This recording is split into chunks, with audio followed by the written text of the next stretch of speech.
Dear Tita L, gaya nga ng sabi ng iba, mahirap umasa sa wala. Pero mas mahirap palang umasa sa parang meron. Nakilala ko si RJ sa isang dating app, Tita L.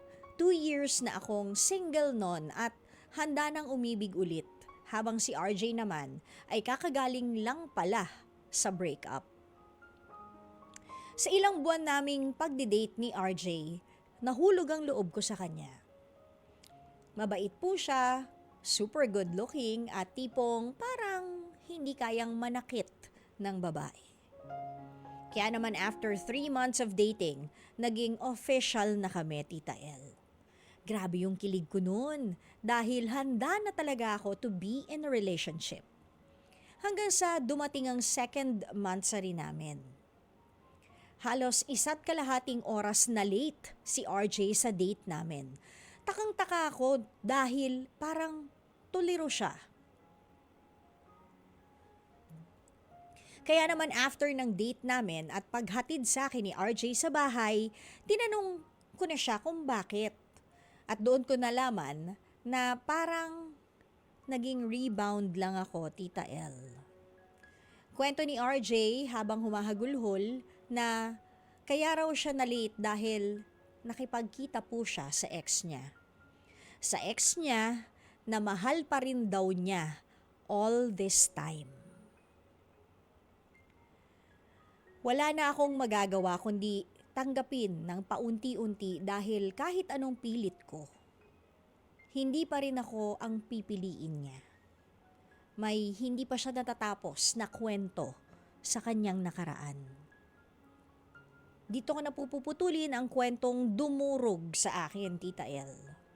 Maraming salamat po sa inyong programa, Maxine ng Sampaloc, Manila. Ang asim.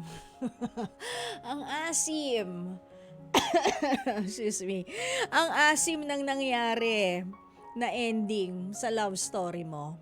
Pero, sa isang banda, isipin mo na lang na blessing in disguise yan. It's a blessing in disguise. Ganon, Mars. Kasi, i-appreciate mo na honest yung boyfriend mo sa'yo.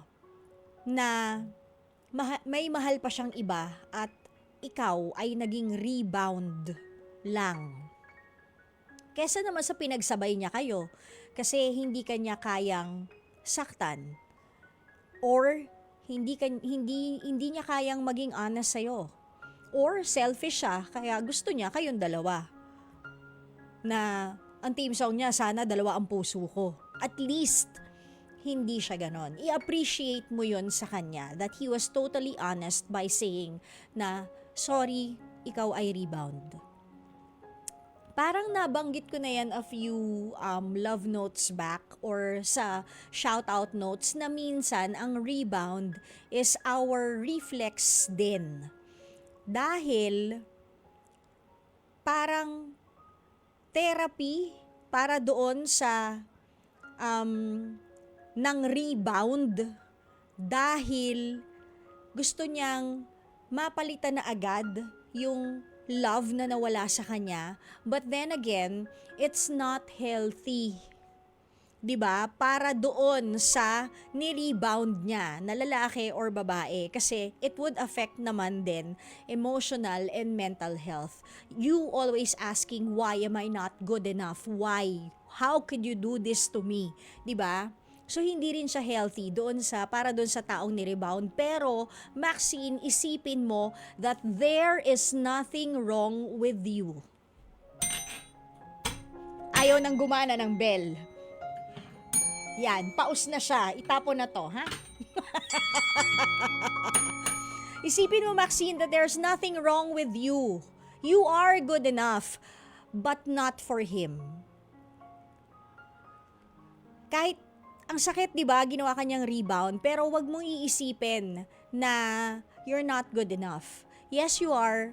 It's just that sa maling guy ka napunta. Sa isang lalaki na hindi pa pala nakaka-move forward from a love na meron siya in his past. So, tama yung ginawa mo na ipagpaubaya mo na lang siya by Moira. Ipagpaubaya mo na lang. Kasi would you rather be in a relationship na ganyan? Ipagpipilitan ba natin ang sarili natin sa isang lalaking alam naman natin sa sarili natin na may mahal na iba? You deserve better. We should know better. And mas maganda makahanap ka or baka isang araw ipagkaloob sa iyo ng Diyos yung lalaking hindi ka gagawing rebound, hindi ka lolokohin, mamahalin ka ng buong buo. Ikaw lang, wala nang iba, walang hang-ups from the past at looking forward siya to spend his lifetime with you. Okay, Maxine? So okay na rin yun. Hana natin siya. Mag-move forward na tayo. And hopefully one day, that guy, yung magsuspend kayo ng life forever, dumating na. Okay? Mga kapatid! Dito tayo sa totoo. O, yan yun yung boses. Pagbigyan nyo na, minsan lang naman yan. Siyempre, dito tayo sa True FM, hindi ba? Like, share, subscribe, follow ang ating mga social media accounts, ha? At True Network PH. Yun lang ang keyword na hahanapin nyo. TrueNetwork PH. O, like, share, follow, subscribe para bongga talagang levels natin sa FB, sa IG, sa X na dating Twitter, sa YouTube and TikTok, pati na rin sa mga podcast.